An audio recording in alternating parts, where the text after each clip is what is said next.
masakit yan mo? Bakit masakit yan siya mo? Marami na kinanin, no? Kawawa ka naman. Suka. Bakit kumakain ka pala? Masakit pala yan mo.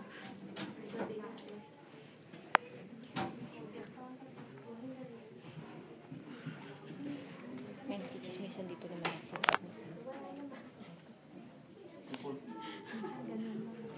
Okay? So we're talking about the bamboo, no? Yung roots ng bamboo. And now, brothers and sisters, how do we strengthen our roots? How? First is, we should attend our household. Because right after the CLP, we will be grouped into households.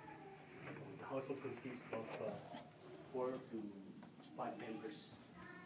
Yeah. And what are we doing? Anong ginagawa natin sa household?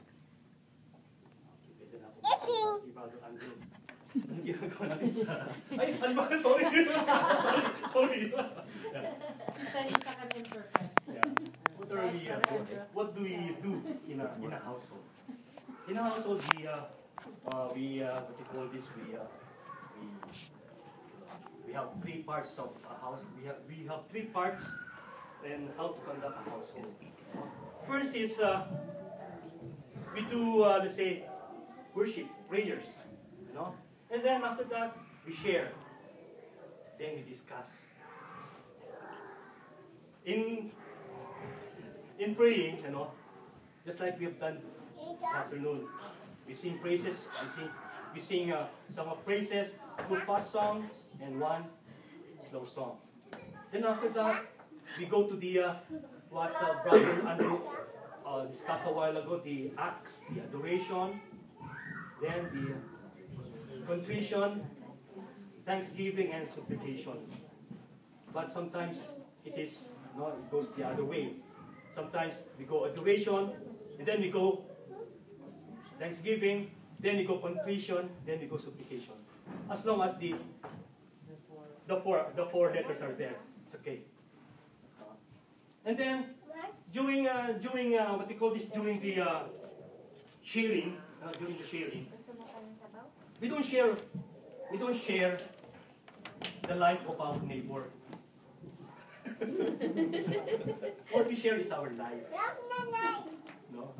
No? Brothers and sisters, when we graduated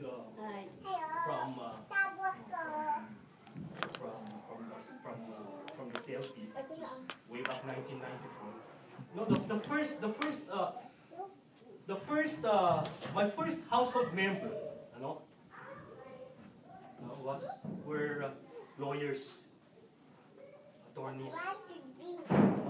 So when we discuss matters, we discuss with legal terms. So my feeling that time was, I felt that I was like a convict. Because I am surrounded with batteries of lawyers.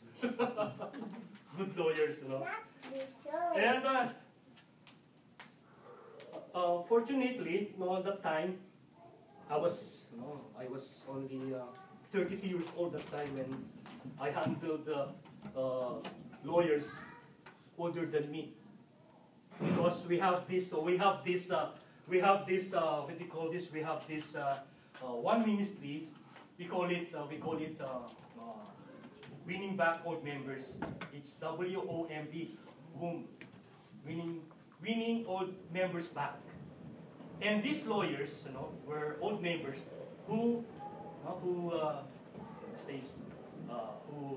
slided for a while, excuse them for a while in the service of Corpus for Christ. So I was assigned to win them back, lawyers.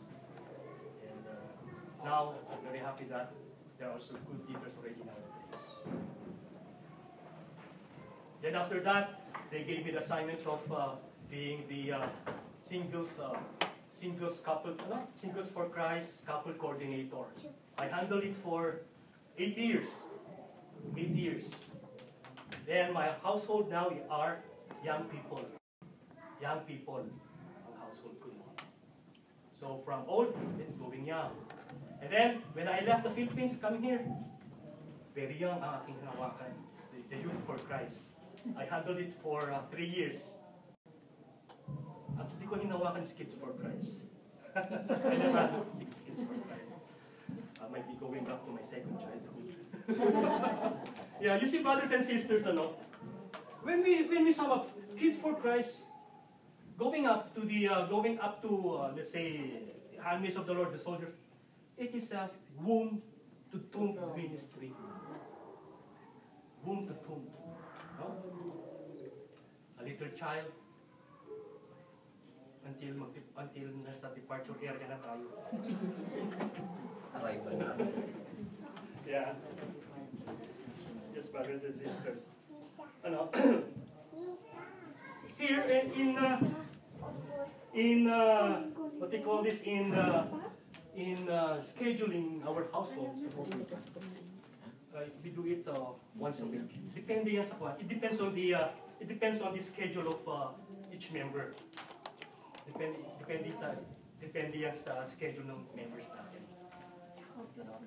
In our place, I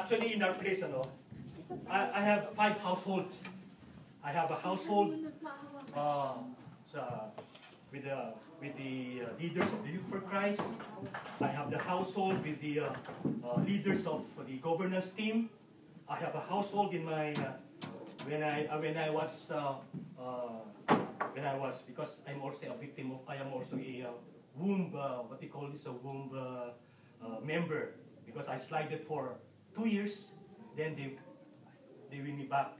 So they gave me a household, which is my household. And then I have a household with actually I have 4 households in our place. So I don't, from Monday to Monday, Wednesday, Saturday and Sunday, I do 4 households in a week. And for me it was so tiring. But with the Lord, everything is so relaxed. And the price that we have received is coming here. Yay! Yeah. Yung yan, I have to wake up. I have to. Then I was that time I was even given the task of what they call this to handle the chapter assemblies, because it will be one of our activities in Campus for Christ. And it is every Sunday after 1 o'clock. No, but it won't happen here. It won't happen here because I know that here in Red Deer, everybody would be given their assignments. Because in our place, the Philippines, when you say you do this, lots of excuses. So, Brother Mickey, could you handle it? So I always say yes to the Lord. And Brother Tony knows that what I've said in Punoka. Huh? I'm sorry, but hindi ko yata na-share kay sister. Hindi ko na-share, Why I always say yes to the Lord? Huh? Hindi ko pa na-share, yeah. This is for the sake of Brother Jess and Brother Sister Beth. The last time that, the reason why I always say yes to the Lord is, I don't want things to happen to me again when I said no. Ganito yan. When I slided for 2 years in Campus for Christ, that's 2 years I slided because of my operation. So I cannot work, I have to stay in the house for how many? For months, because of I have a ruptured the bladder before, and I was operated, and I need lots of rest. And then when I was already on my comfort zone, because I don't have any service in Campus for Christ. I don't have any service. I was so relaxed. I was with my old friends again, Then what they call this, servants of Corpus Christi and Public Banquet, they called for me. They told me that, Brother Vicky, do you want to serve, what they call this, Youth for Christ? I said, no, please. The only thing I want is to be a member of Corpus for Christ. No services. And so, he said, yes, okay. Then, the following night, they called me again. Brother Mickey, do you want to be a part of the governance team? Sabi ko, Brother Percy, I turned down being the couple coordinator of Youth for Christ, and now you're giving me a very big task, being a part of the governance team.